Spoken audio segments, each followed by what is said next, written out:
Welcome to Thursday. It's the 20th day of July 2023. Your day weather podcast is being brought to you by Cowboy State Daily. Cooler, wet weather is coming, especially the front range of southeastern Wyoming, the front range and plains of Colorado, with scattered thunderstorms elsewhere as we have a bit of a collision of some cooler air coming in out of a low pressure system in southern Canada. It's coming westward, that cooler air, and coming upslope, while we have a plume of subtropical moisture coming over at the same time. So it's going to be pretty cool and wet in some areas.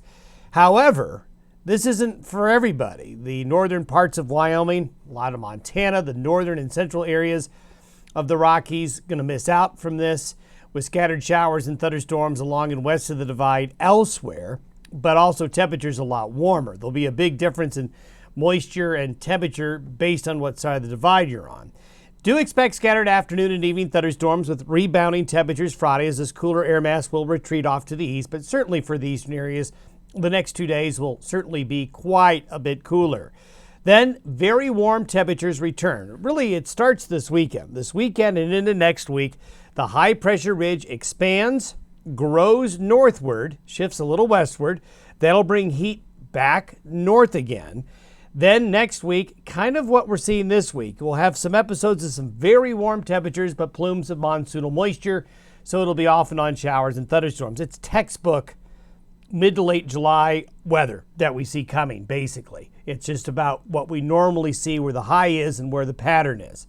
Also, we've got an El Nino update. They just updated some of the El Nino data, and we'll provide that to you.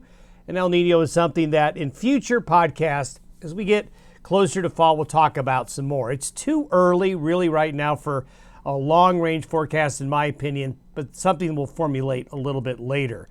Unfortunately, thunderstorms reared their ugly head with hail yesterday. Unfortunately, Marianne Smith here in Torrington sending us some hail damage near the southwest of Torrington. Large hail, and this was part of a thunderstorm that developed near Chugwater, Wyoming, then curved southeast into Goshen County, Wyoming yesterday, causing some very large hailstones, stones, and more damage. Something that unfortunately we've had a lot of this season or in this region. And yes, that is hail. That does not look like snow, but this is how much hail came down with that thunderstorm as it developed and it moved on through. There is some severe weather risk today with heavy rain and hail, but the cooler temperatures hopefully will help mitigate anything too severe, but it's going to be a possibility. So let's look at some nicer pictures. Some of these sunrise and sunset photos over the last few days is beautiful across the region, making for some very pleasant, great evenings out there. As we take a look at the water vapor imagery this morning, you can see that plume very well right here coming out of Utah and Idaho, across Wyoming, and across northern areas of Colorado. So this plume of moisture will be overhead. At the same time, it's hard to discern, but you can see a little circulation right there, and that's pushing back the cooler air westward. Notice there's drier air coming in behind it, and this is really typical. You'll have a dry pocket, you'll have a wet pocket. Here's the next wet pocket that's going to rotate around and come around later. So this is why you kind of have this back and forth going on. With the low pressure system coming into the Great Lakes, backing westward, you see this little chunk taken out of the pattern right here? It looks like something took a bite out of it. Well, that's the low pressure backing westward into this area here. And it looks really subtle, doesn't it? But just that little push back westward to the cooler air with that subtropical moisture coming on right on top of it is going to be enough to get things going. And look at these temperatures for today. This is by noon today. So you can see the temperature anomaly, the bullseye, so to speak, of the coolest temperatures will be right here.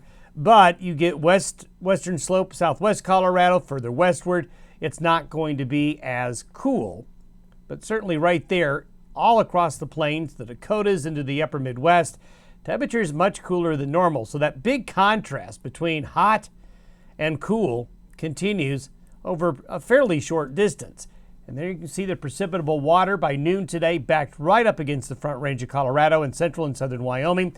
Hence, those areas are going to be wet.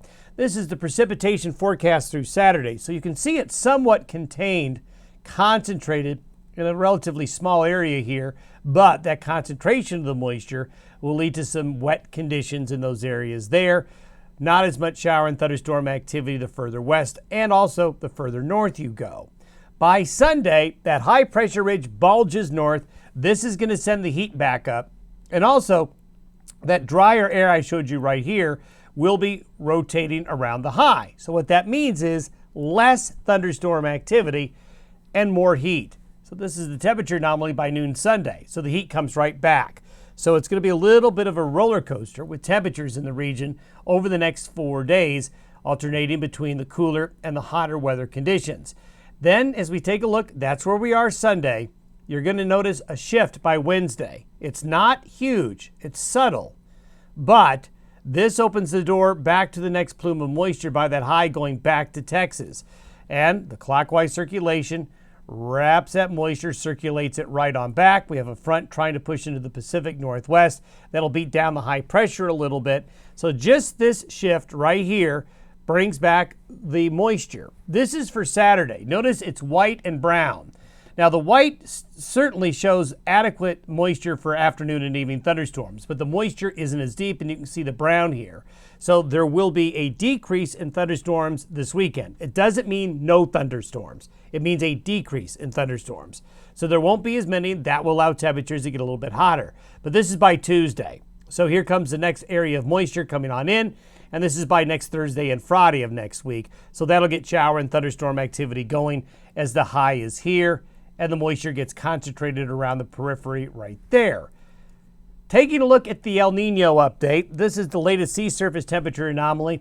Just amazing to see what has happened over the past year along the equator in terms of the flip in temperatures. The natural response to a 3-year La Nina, 3 years of colder conditions along the equator, is an El Nino. It's a natural response. We see this all the time, especially after a long-lasting La Nina. Mother Nature is going to respond and swing the pendulum the other way. And that's exactly what's going on. So this is going to be a big player in the fall, winter, and spring forecast of what's coming over the next 9 months or so. This is what it was a year ago. Just a remarkable change from the cold to the warm. And if we look at if you measure, this goes back to 1982. Thing to remember here is El Nino, La Nina, El Nino, La Nina. See this back and forth, this sine wave pattern. So after our prolonged La Nina here, you're going to expect that warmer response of El Nino coming on back. And you can see, historically, that's what happens. And you can see the longer periods of the La Ninas that we've had have been associated with some of the droughtier periods in the western United States. Correlation is very strong. And you can see that the computer modeling right here is showing the El Nino becoming quite strong, then still with us, but fading by late spring, but still in place. The average that you kind of want to look at maybe is more towards the screen line, but we're all above this 0 point. So we're going to be in a warm Pacific situation along the equator well into 2024, and the statistical probabilities, the red bars here, showing El Nino is here to stay well into spring of 2024. Have yourself a great Thursday. We'll see you tomorrow.